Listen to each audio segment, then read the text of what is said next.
So I have seen Dr. Janna Vilen for several different body parts so that I can maintain an active lifestyle. I was at a point where I wasn't able to do any running, squatting. I couldn't even kneel down on the floor. And I was in my early 30s, and it was pretty devastating because I lived an active lifestyle. I had done races. I wanted to keep running and hiking and lifting. And she was able to get me back to all of those activities.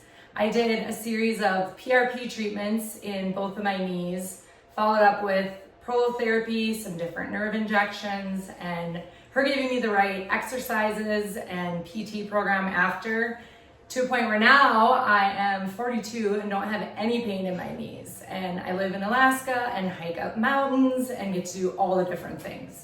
It really was life-changing because I thought that I was going to be so limited at such a young age, not being able to do all those things that I enjoy.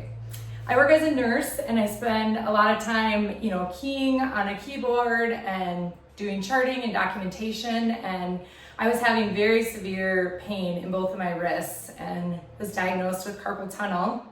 She was able to do a release and treatments on both of my wrists, saved me from having surgery that would have left, permanent scarring and damage to both of my wrists. I don't ever have issues with either wrist anymore.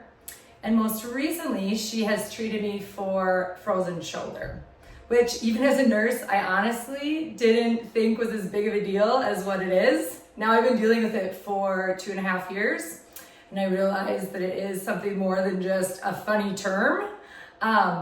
She has been able to get me back to using both of my shoulders and lifting and being able to do yoga, walk my dog, pick things up. I was at a place where it was hard for me to even put my seatbelt on. And now I would say probably 80% back to doing everything that I was doing before. It's wonderful to have someone that wants to keep you active and can help provide those tools so you can keep doing the things that you want to do without having surgery or without having to stop those.